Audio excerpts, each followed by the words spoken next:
Thank you, Cahirlock. Minister, first of all, yeah, you absolutely have delivered on your commitment today, and I want to thank you for doing that. A number of months ago when you said this report would be initiated, you gave a clear time frame and definitive time frames about when you come back, and you've done that today. And I want to take this opportunity to say thank you for that. I also want to take this opportunity to say thank you to you and your officials for the engagement that you've given me and every other senator in this House, which I know we can all say that very fairly.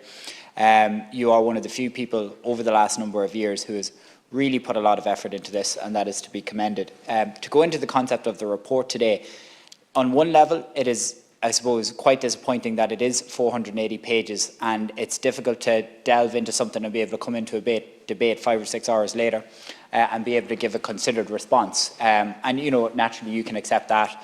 And when I did look through it today, a number of things really struck me that I want to try and touch on briefly. The first one is in relation to the Bon Jadotville medal and the concept that some veterans, or the report itself, would have felt that we were trying to diminish the seriousness of that. And I'd like to take this opportunity to put that on the record, that that's absolutely not the case. The Bon Jadotville medal was awarded in 2017, again perhaps as a result of political pressure that could have been led by Senator Crockwell a number of years ago and other members of this House that came about, that decided to get the issue back on the agenda. And that was a great job well done. And what we were trying to do now wasn't to try and diminish the record of that medal, not in any sense of the matter. What we were trying to do was to ensure that the other medals that were recommended by Commandant Quinlan back in the 1960s were awarded and were properly done, and that everyone got the proper recognition. So it doesn't sit easy with me that parts of the report perhaps say that there was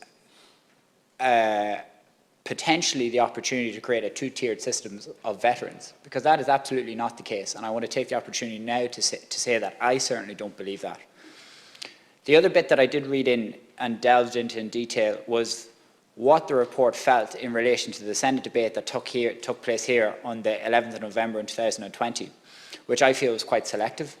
I think it paints a number of senators, all of us included, and I've thought about these words before I use them, but glorified ambulance chasers, pushing these sort of political agendas. I've never had a political agenda on this whatsoever. We all have political agendas, of course, but this is the one issue that there was no political agenda from any member here. You know, there really wasn't. It was a great example of cross-party coming together on cross-party lines. There was no one-upmanship, there was no political agendas. It was trying to just get this back on the table of discussion, which we did, and which you then thankfully instituted through a review board, which is what we all asked for.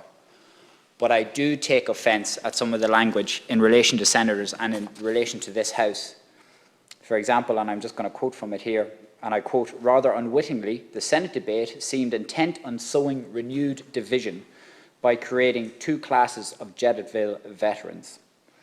It seemed to ignore on Bon Jadotville and showed little awareness to the fact that further medals would be a decisive act among veterans still living." Another issue there that I saw towards the end of it that kind of struck me, and I quote, "No politician cared enough about the Jadotville veterans to even discuss with the independent review group the possibility of talking to the group or making a submission on behalf of the veterans." And then the coincidence of it is, or the contradictory point is, 3 sentences later, it says, "Not any political parties or outside influences should have any view at this in the first instance." And we all said it ourselves last November. And this is the point that has to be, and I can understand how layman's terms or the general public can make them say, like, government and politicians have no role whatsoever in deciding what medals go anywhere. That's a total result for the Irish Army and the military, and that's absolutely the proper way to go about it. So never in a million years would I have thought it was acceptable for me, as a politician, as a member of this House, someone who tried to advocate for an independent review group to come along, and to be perfectly truthful, have little or no military. I'm not a military historian. I can't look at stuff and say this is the correct military procedure or not. I think it would have been wrong or inappropriate for me or another politician that was pushing this to go and make a review or make a submission or appear before the committee. I was more than happy to leave that to the professionals, i.e. the people who have dedicated their lives to the study of Jadotville, or the people who have dedicated their lives to campaigning on this issue. But I definitely would have liked to have been able to make a submission after what I've read about myself in this report, what I've read about Senator Wall, Senator Crockwell in this report. I definitely would have loved the opportunity to respond to some of it.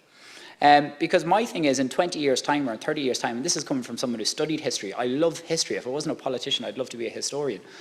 In 20 years' time, if I'm a Martian or someone from outside space that's coming out and reading this report, I would read the references in relation to this Senate debate as politicians who came in, didn't know what they were doing, muddled the whole thing up, and then tried to, and were doing it for some sort of nefarious political reasons. Because that's, with all due respect, that's the view I got from this when I read it about the Senate debate last week. And I felt the quotes that were used in relation to the Senate debate from veterans, and absolutely totally entitled to those views, but to use a selective quote out of hundreds, if not thousands of hours to back up the narrative that what happened in this chamber last 6-7 months ago was wrong, I would have accepted it more if we had had a negative quote about it backed up by a positive quote about it. Because I know from my own experience, the amount of people that I spoke to that were directly involved with Jadotville, that had family members who were directly involved with Jadotville, were absolutely delighted and extremely appreciative of what happened here last November. And it is perfectly acceptable to have people who didn't like or didn't accept what happened here last November. But I think in the interest of transparency and fairness, both of those views should have been held side by side for prosperity, so that historians or those of the future can look at it and can see that it's a clear and balanced issue. And that is just my view. That is my view about how I feel the Senate was spoken about. I felt some of the language in relation to the Senate debate was actually politely condescending when I look at some of the language that was used. And I'm just trying to find some of it here, if you could just bear with me. But the other point was, as evident in the Senate debate, the political pressure coming from county councils, other bodies and individuals. Like, you know, there was certainly nobody pushing me to try and bring this issue forward. There was no one pushing me, a county councillor or anything else, to try and say we should do this. I just felt that this was absolutely the right thing to do. And if we hadn't have pushed this 9 months ago, we wouldn't have this independent review board in the first instance. You know, and I think the good thing about the independent review board, and I said it, which is not acknowledged in this, but I said it in November, is that let's have the review board, and if it turns around having acknowledged all of the information and still says, well, we're not going to award anything, we're not going to recommend anything, I said then, and I say it now, well, that's fair enough, because the Minister, and you've done everything you can today. And the final thing, just to wrap up before I conclude about it, is, Leader, and I quote, and this is from on page 10, the veil of silence cast over the Battle of Jadotville for decades, and the stigmatisation at all levels of those who fought bravely and survived Jadotville, does the Defence Forces no credit whatsoever, and this must never happen again.